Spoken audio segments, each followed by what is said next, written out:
후기맨!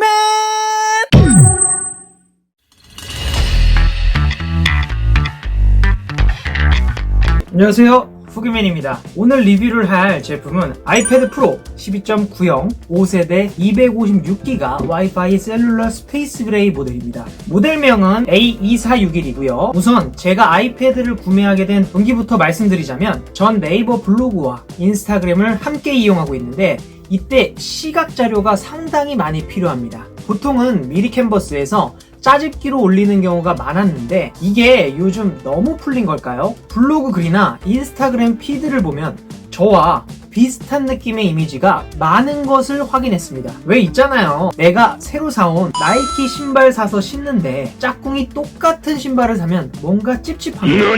나만 그런가? 아무튼 시각 자료가 비슷하니 제 블로그와 인스타그램은 점점 사랑받지 못하였고 저도 뭔가 변화가 필요하다고 생각했습니다. 그러던 중 인친 중에 아이패드로 그림을 그려 올리는 유저를 알게 되었고 그 친구는 아이패드 프로 크리에이터로 한번 시각 자료를 만드는 건 어때? 라는 제안을 받게 되었습니다. 전 ENTJ 돌격대장으로서 그 제안을 안 받을 이유가 전혀 없었고 한번 아이패드를 써보면서 시각 자료를 조금 다각화하면 좋겠다 라는 생각을 하게 되었습니다. 바로 인터넷에 아이패드 프로 12.9형 5세대 256GB 와이파이 셀룰러를 검색하게 되었고 애플 공식 사이트에서는 200만원대, 오픈마켓에서는 170만원에서 180만원 사이 정도 가격대로 확인이 되었습니다. 그때 제 머릿속에 더 싸게는 못 사나? 라는 생각이 들었고 전 중고나라와 당근마켓을 검색해 보았습니다. 거기서 150만원에 쿨거래라는 중고글을 확인했고 다행히 판매자가 부천 사람이라서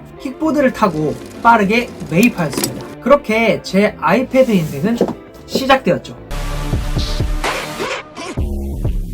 그럼 이제 진짜 리뷰 시작합니다. 첫 번째, 가격. 예비 아이패드 구매자들을 위해 아이패드 프로 5세대 가격을 정리한 걸 공유합니다. 표를 보시면 아시겠지만 가격대가 싼 게 아니라 새 것을 구매하라고 권장은 못 드리겠네요. 최대한 중고 구매를 추천드리지만 전자기기상 하자나 소프트웨어 오류 부분을 캐치하기 조금 어렵기 때문에 새 것을 구매하는 게 마음은 편할 것 같습니다. 그러나 전 모험쟁이라서 중고를 구매했어요. 두 번째, 디자인. 이전과 동일한 스페이스 그레이와 실버 두 가지 색상을 지원합니다. 전반적인 마감 소재는 알루미늄이며 측면에는 헤어라인 처리가 적용되어 있습니다. 후면에는 스마트 커넥터, 측면에는 애플 펜슬 커넥터, 하단에는 썬더볼트 3를 지원하는 C타입 포트가 장착되어 있습니다. 아이패드 프로 4세대와 동일한 포트 구성이긴 하지만 썬더볼트 3를 지원하기 때문에 포트 구성은 프로 5세대가 더 우수하다고 볼 수 있습니다. 규격 사이즈 자체는 이전 아이패드 프로 4세대보다 살짝 커지고 두꺼워졌습니다. 이로 인해 무게가 상승했으며 매직 키보드 이용 시 무게가 상당히 무거워 휴대성이 떨어졌습니다. 제 생각엔 아이패드 OS로 작업하는 것이 아니라면 휴대성을 위해 맥북 에어 M1을 구매하길 권장드립니다. 규격 사이즈는 달라졌지만 전반적인 디자인 구성은 동일합니다. 추가로 아이패드 프로 5세대 12.9형 모델은 손가락으로 파지하기 어렵습니다. 게이밍을 목적으로 하신다면 11인치 모델을 구매하길 권장드립니다. 3.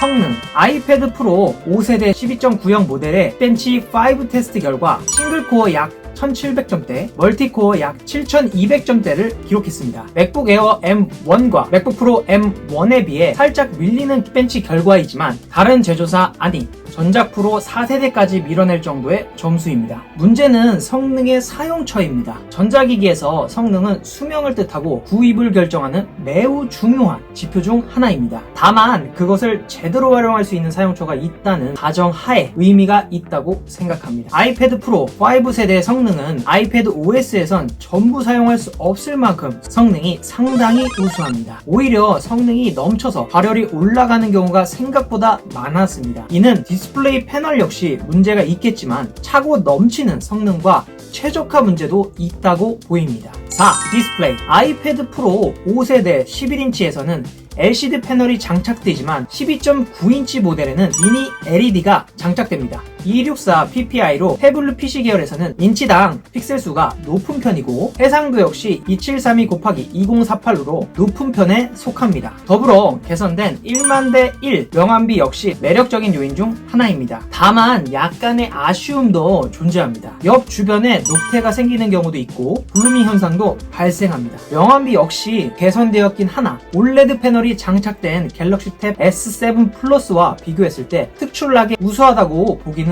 어렵습니다. 이젠 4-3 화면비도 교체해야 할 시점이라고 보입니다. M1 프로세스, 매직 키보드, 맥 OS와의 유니버셜 컨트롤 등 랩탑으로 사용할 수 있는 조건들이 계속해서 추가되고 있습니다. 더불어 미니 LED를 장착한다는 것은 콘텐츠 소비 역시 고려하고 있다는 것을 뜻하는데 4:3 화면비는 너무 고정적입니다. 개인 의견차가 있을 수도 있지만 저는 이젠 16:10 화면비로 변경해야 할 시점이라고 생각합니다. 5. 메모리 128GB부터 512GB 옵션까진 8GB 메모리, 1TB, 2TB까진 16GB 메모리가 장착됩니다. 이전 사용하던 프로 4세대 11형의 경우 과도하게 사용하면 가끔 앱 전부가 리프레시 되는 현상이 발생하곤 했습니다. 그에 반면 프로 5세대는 동일하게 사용했을 때 리프레시 되는 현상이 없습니다. 6.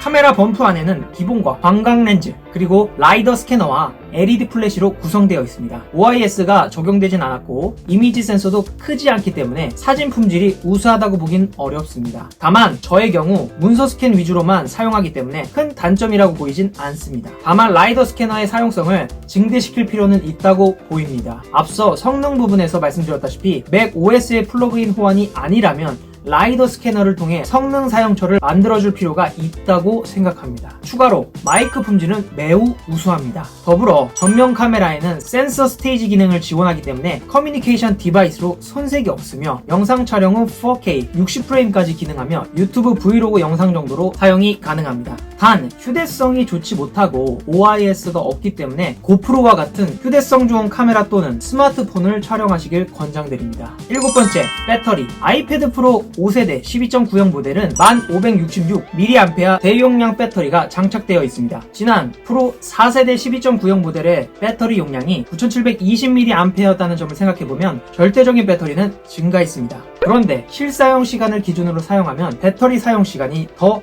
줄어들었습니다. 해외 리뷰를 보면 아이패드 프로 5세대 12.9형 모델은 애플 펜슬 2세대와 매직 키보드를 동시에 사용했을 때 약 11시간 사용이 가능하다고 합니다. 그런데 제가 직접 사용해본 결과 애플 펜슬 2세대와 매직 키보드는커녕 일반적인 영상 시청 및 문서 작업 시에도 10시간 이상 사용이 어려웠습니다. 만약 루마퓨전이나 노타빌리티와 같은 무거운 앱 또는 무거운 작업을 주로 한다면 이전 아이패드와 비교했을 때 사용시간이 매우 짧아질 수 있습니다. 8번째, 스피커의 품질은 전작 프로 4세대처럼 매우 우수합니다. 특히나 저는 프로 4세대 11형을 사용했다가 넘어와서 그런지 더 풍성하게 들렸습니다. 더불어 소리를 줄일 만큼 출력 역시 좋은 편입니다. 다만 화면비로 인해 컨텐츠 소비형이라고 보기엔 약간 무리가 있다는 점 구매하실 때 유의하시기 바랍니다. 9번째, 후기맨의 한 줄 100만원대 태블릿 중 끝판왕.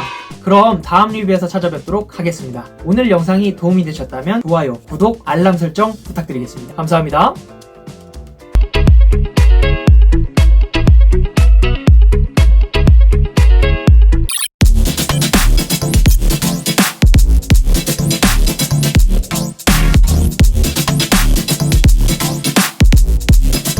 (9720)